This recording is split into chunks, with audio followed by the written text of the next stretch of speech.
Selamat pagi Pak Arif dan teman-teman semuanya. Perkenalkan saya Alfi Juniani dengan NIM 2023-60255 dari kelas Manajemen Strategik hari Rabu jam 10.30. Hari ini saya akan membahas tugas proyek mata kuliah Manajemen Strategik, yaitu analisis perumusan strategi perusahaan Garuda Indonesia. Yang pertama kita akan membahas profil perusahaan. Sejarah singkat perusahaan Garuda Indonesia itu berawal dari layanan penerbangan sipil yang diinisiasi oleh Angkatan Udara Republik Indonesia pada tahun 1949 melalui maskapai Indonesian Airways. Setelah pengakuan kedaulatan Indonesia melalui konferensi meja bundar, pemerintah Indonesia mengambil alih aset maskapai Belanda dan membentuk maskapai nasional. Pada 21 Desember 1949, Presiden Soekarno menetapkan nama Garuda Indonesian Airways sebagai maskapai nasional Indonesia. Penerbangan perdananya berlangsung pada tanggal 28 Desember 1949 dengan pesawat Dakota yang menjemput Presiden Soekarno dari Yogyakarta ke Jakarta. Next, kita akan membahas produk atau jasa utama. Yang pertama itu ada penerbangan penumpang domestik dan internasional melayani rute di seluruh Indonesia dan berbagai negara. Yang kedua ada layanan kargo atau Garuda Indonesia Cargo, yaitu pengiriman barang dan logistik melalui jaringan penerbangan Garuda. Next, ada visi dan misi dari Garuda Indonesia. Yang pertama, to become a sustainable aviation group by connecting the Indonesia archipelago and beyond while passionately deliver Indonesian hospitality to the world. Next, ada misinya yaitu building a profitable aviation group through strong business fundamentals while delivering service excellence and focusing on high standard of safety and security by professional and passionate employees. Next ada pestle analysis. Yang pertama kita akan membahas politikalnya, yaitu yang pertama karena sebagian besar sahamnya dimiliki oleh pemerintah Indonesia, Garuda rentan terhadap campur tangan politik. Yang kedua, ketidakstabilan politik dalam negeri Indonesia dapat mempengaruhi operasional Garuda. Yang kedua ada ekonomi. Kondisi fundamental ekonomik yang menantang dapat menciptakan lingkungan bisnis yang sulit bagi Garuda. Yang kedua, Indonesia sebagai negara dengan populasi terbesar di ASEAN menawarkan pasar penerbangan yang sangat potensial. Yang ketiga, sektor pariwisata diperkirakan akan meningkat secara signifikan hingga tahun 2035, yang dapat menjadi pendorong pertumbuhan Garuda. Next, analisis sosial. Yang pertama, sebagai negara kepulauan, tingkat penetrasi transportasi udara di Indonesia baru sekitar 33%, sehingga masih terdapat peluang pertumbuhan yang besar. Yang kedua, pertumbuhan ekonomi Indonesia yang disertai peningkatan pendapatan masyarakat, meningkatkan permintaan terhadap layanan penerbangan. Yang keempat ada technological analysis. Yang pertama, penerapan inisiatif mobilitas dan analitik di seluruh unit bisnis perusahaan. Yang kedua, menjalin kerjasama dengan platform Sabre Airline Solutions untuk mendukung sistem dan teknologi penerbangan. Yang kelima ada legal analysis. Yang pertama ada regulasi yang ketat terkait tarif transportasi di Indonesia dapat mempengaruhi fleksibilitas penetapan harga Garuda. Yang kedua ada gugatan hukum terkait diskriminasi gender dapat menimbulkan sanksi serta merusak citra perusahaan. Yang terakhir ada environmental analysis. Yang pertama, Garuda Indonesia menjalankan strategi keberlanjutan lingkungan yang berfokus pada tiga pilar yaitu people, planet, and profit. Yang kedua ada meningkatnya penggunaan sumber energi alternatif dan terbarukan. Yang ketiga, bencana alam yang sering terjadi di Indonesia dapat menghambat pertumbuhan ekonomi dan berdampak pada industri penerbangan. Next, kita akan membahas Five Force Model Porter. Yang pertama, threat of new entrants. Dia ini rendah hingga sedang. Alasannya, industri penerbangan membutuhkan investasi yang sangat besar untuk pembelian atau sewa pesawat, perizinan, sertifikasi keselamatan, serta infrastruktur operasional. Hambatan masuk yang tinggi membuat sulit bagi maskapai baru untuk bersaing langsung dengan Garuda Indonesia, terutama pada segmen full service carrier. Yang kedua ada bargaining power of suppliers. Dia itu tinggi, alasannya karena Garuda sangat bergantung pada pemasok utama seperti Airbus dan Boeing untuk armada pesawat, serta pemasok bahan bakar penerbangan dan layanan bandara. Jumlah pemasok yang terbatas membuat posisi tawar mereka kuat.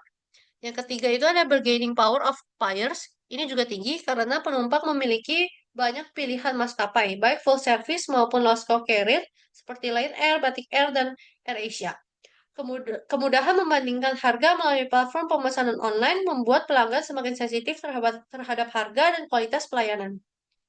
Yang keempat ada threat of substitutes, ini tuh sedang hingga tinggi. Alasannya untuk rute domestik pesawat dapat digantikan oleh kereta api, kapal laut, bus antar kota maupun kendaraan pribadi, terutama pada perjalanan jarak pendek dan menengah. Yang terakhir ada rivalry among existing competitors jadi tinggi. Alasannya karena industri penerbangan Indonesia memiliki tingkat persaingan yang sangat tinggi. Garuda bersaing dengan maskapai domestik seperti Lion Air Group dan AirAsia Group, serta maskapai internasional pada rute luar negeri. Persaingan terjadi dalam bentuk harga tiket, kualitas layanan, jaringan rute, dan loyalitas pelanggan. Next, kita akan membahas analisis internal perusahaan. Yang pertama kita akan bahas adalah RBV atau Resource Based View. Menyatakan bahwa keunggulan kompetitif perusahaan berasal dari sumber daya dan kapabilitas internal yang bernilai, sulit ditiru, langka, dan tidak mudah digantikan. Yang pertama, sumber daya berwujud atau tangible resource, yaitu ada armada 72 pesawat, slot bandara strategis, infrastruktur, MRO, GMF, Aero Asia. Yang kedua ada sumber daya tidak berwujud.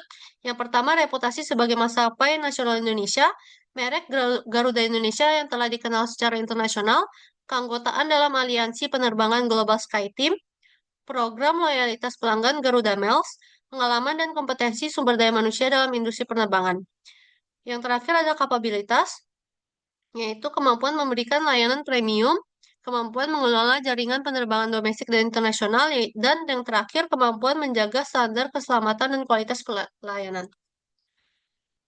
Next, kita akan membahas VRIO analisis Garuda Indonesia. Yang pertama, valuable. Garuda Indonesia memiliki sumber daya dan kapabilitas yang bernilai seperti merek yang kuat, reputasi sebagai maskapai nasional, jaringan rute yang luas, program loyalitas Garuda Mail, serta kualitas layanan premium. Analisis rare-nya, beberapa sumber daya Garuda tergolong langka karena tidak dimiliki oleh semua pesaing, seperti status sebagai maskapai nasional Indonesia, keanggotaan SkyTeam, serta reputasi layanan yang telah dibangun selama puluhan tahun. Inimitable, reputasi merek, pengalaman operasional, standar pelayanan, dan kepercayaan pelanggan merupakan aset yang sulit ditiru oleh pesaing karena membutuhkan waktu, investasi, dan pengalaman panjang untuk membangunnya. Next ada organize, integrasi dengan anak perusahaan seperti Citylink, GMF AeroAsia, Aerofood, ACS, dan Gapura Angkasa membantu mendukung operasional dan layanan perusahaan secara menyeluruh. Next ada core kompetensi Garuda Indonesia. Kompetisi inti Garuda Indonesia itu terletak pada kemampuannya menyediakan layanan penerbangan premium dengan standar keselamatan dan kualitas pelayanan yang tinggi. Sebagai maskapai nasional, Garuda memiliki jaringan penerbangan domestik dan internasional yang luas, serta didukung oleh reputasi yang kuat di mata pelanggan. Selain itu, perusahaan memiliki kemampuan mengintegrasikan berbagai layanan penerbangan melalui anak perusahaan. Next, kita akan membahas SWOT analysis. Yang pertama ada strength, yaitu lokasi geografis Indonesia yang strategis, serta daya tarik pariwisata yang menarik. Yang kedua, sebagai maskapai nasional Indonesia yang didukung kuat oleh pemerintah, pendapatan yang relatif stabil dari layanan penerbangan haji dan umroh. Yang keempat, strategi teknologi informasi yang kuat dan efektif dalam mendukung bisnis. Yang terakhir ada armada pesawat yang relatif mudah, serta memiliki kekuatan brand yang baik. Next ada weakness. Yang pertama pernah menghadapi tuduhan manipulasi laporan keuangan yang memengaruhi reputasi perusahaan. Yang kedua penurunan pangsa pasar penerbangan domestik maupun internasional. Yang ketiga biaya operasional tinggi dibandingkan maskapai low cost carrier. Yang keempat ketergantungan yang besar pada pendapatan dari sektor penerbangan penumpang. Yang kelima tingginya beban utang dan kewajiban keuangan yang dapat membatasi fleksibilitas bisnis. Next ada opportunity. Yang pertama, inisiatif pemerintah dalam mendorong sektor pariwisata Indonesia, pemulihan ekonomi Indonesia yang meningkatkan permintaan perjalanan udara. Yang ketiga, pertumbuhan jumlah penduduk dan peningkatnya daya beli masyarakat. Yang keempat, ekspansi GMF AeroAsia ke pasar regional dan internasional. Yang kelima, besarnya jumlah pekerja migran Indonesia dan mahasiswa Indonesia di luar negeri yang membutuhkan layanan transportasi udara. Next ada trade, yaitu yang pertama bencana alam yang dapat mengganggu operasional, yang kedua penglambatan pertumbuhan ekonomi global dan ketidakstabilan politik internasional, yang ketiga kenaikan harga bahan bakar aftur dan pelemahan nilai tukar rupiah, yang keempat persaingan yang sangat ketat dari maskapai domestik dan internasional, yang kelima perubahan regulasi penerbangan, standar keselamatan dan kebijakan pemerintah yang dapat meningkatkan biaya operasional. Next, kita ke matriks SWOT atau TOWS. Yang pertama ada strategi SO. Strategi SO yang pertama itu menggabungkan S2 dengan O1, yaitu sebagai maskapai nasional Indonesia yang didukung oleh pemerintah, Garuda Indonesia dapat memanfaatkan berbagai program promosi pariwisata nasional untuk meningkatkan jumlah wisatawan domestik dan internasional melalui penambahan rute serta paket perjalanan wisata. SO yang kedua itu menggabungkan S5 dengan O3, yaitu dengan armada yang relatif muda dan kekuatan merek yang baik, Garuda Indonesia dapat menarik masyarakat kelas menengah yang terus bertambah dan memiliki daya beli yang meningkat melalui peningkatan layanan premium dan perluasan strategi penerbangan. Next ada strategi ST, yaitu Strength dan Threats. Yang pertama, menggabungkan S2 dengan T4, yaitu status Garuda sebagai maskapai nasional dengan dukungan pemerintah dapat digunakan untuk menghadapi persaingan ketat dari maskapai domestik dan internasional. Yang kedua itu menggabungkan S4 dengan T3, yaitu strategi teknologi informasi yang kuat dapat dimanfaatkan untuk meningkatkan efisiensi operasional dan analisis sehingga membantu mengurangi dampak kenaikan harga bahan bakar. Yang ketiga itu ada strategi weakness dan opportunity. Yang pertama menggabungkan W2 dengan O2, yaitu penurunan pangsa pasar domestik dan internasional dapat diatasi dengan memanfaatkan pemulihan ekonomi Indonesia melalui pembukaan rute baru, promosi tiket, dan peningkatan kualitas layanan. Yang kedua itu menggabungkan W5 dengan O5, yaitu tingginya beban utang dan kewajiban keuangan dapat dikurangi dengan meningkatkan kerjasama code share dan sinergi bisnis dengan maskapai lain, sehingga perusahaan dapat memperluas pasar tanpa investasi armada yang besar. Yang terakhir ada strategi weakness dan threats. Yang pertama menggabungkan W3 dengan T3, yaitu biaya operasional yang tinggi harus ditekan melalui program efisiensi biaya dan optimalisasi penggunaan armada untuk mengurangi dampak kenaikan harga bahan bakar dan pelemahan nilai tukar. Yang kedua, menggabungkan W1 dengan T5, yaitu untuk menghindari resiko akibat perubahan regulasi dan pengawasan pemerintah yang semakin ketat. Garuda Indonesia perlu memperkuat tata kelola perusahaan atau biasa disebut dengan good corporate governance dan transparansi laporan keuangan guna mencegah terulangnya kasus dugaan manipulasi laporan keuangan. Next, kita akan membahas formulasi strategi bisnis. Garuda Indonesia menerapkan strategi diferensiasi melalui konsep Garuda Indonesia Experience, yaitu memberikan pengalaman penerbangan yang menggabungkan keramahan khas Indonesia, layanan premium, kenyamanan, dan standar keselamatan yang tinggi. Selain itu, perusahaan juga menawarkan loyalitas Garuda Miles, fasilitas launch, serta layanan digital yang bertujuan menciptakan nilai tambah yang tidak mudah ditiru oleh pesaing. Dengan strategi ini, Garuda Indonesia dapat mempertahankan keunggulan kompetitif tanpa harus bersaing melalui harga yang paling murah. Alasan memilih strategi diferensiasi yang pertama memiliki citra merek yang kuat, yang kedua kualitas layanan yang unggul, dan yang terakhir sulit bersaing melalui cost leadership. Karena Garuda sendiri itu memiliki biaya operasional yang relatif tinggi karena menggunakan model full service carrier. Oleh karena itu sulit bersaing dalam perang harga dengan maskapai low cost carrier. Next ada formulasi strategi fungsional. Yang pertama, Garuda Indonesia perlu memperkuat strategi pemasaran berbasis diferensiasi dengan menonjolkan kualitas layanan dan premium program loyalitas. Program Garuda Miles itu telah berjalan selama lebih dari 25 tahun dan menjadi salah satu instrumen penting dalam mempertahankan loyalitas pelanggan. Yang kedua, strategi operasi perlu difokuskan pada peningkatan efisiensi armada dan ketepatan waktu penerbangan.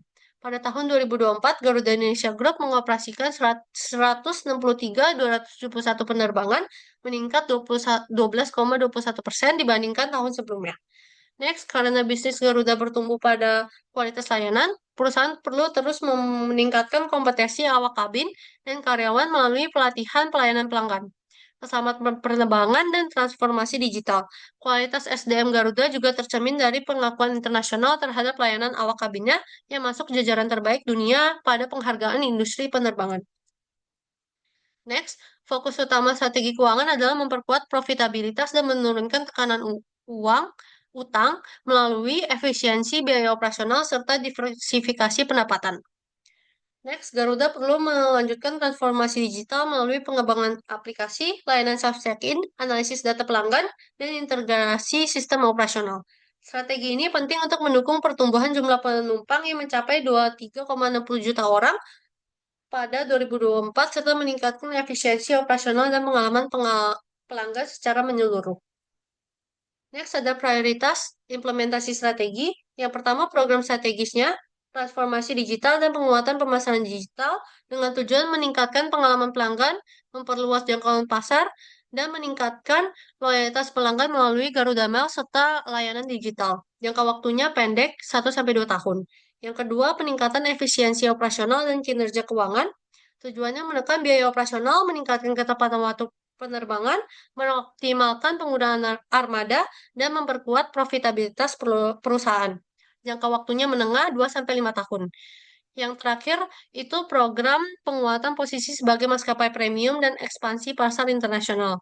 Tujuannya memperkuat diferensiasi layanan premium, meningkatkan daya saing global, serta memperluas jaringan penerbangan dan kerjasama internasional. Jangka waktunya panjang, yaitu lebih dari 5 tahun. Next, kesimpulan dan rekomendasi. Temuan utama, Garuda Indonesia memiliki kekuatan utama yaitu brand yang kuat, status sebagai maskapai nasional, kualitas layanan premium, dan jaringan penerbangan yang kuat. Nextnya, perusahaan menghadapi beberapa tantangan sebagai biaya operasional yang tinggi, beban utang, dan persaingan ketat dari maskapai berbiaya rendah.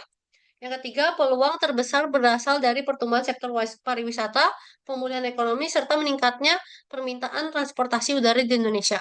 Strategi yang direkomendasikan yaitu differentiation strategi dengan fokus pada peningkatan kualitas layanan premium, penguatan loyalitas pelanggan melalui Garuda Miles, transformasi digital untuk meningkatkan efisiensi, pengembangan kerjasama strategis, dan ekspansi pasar internasional.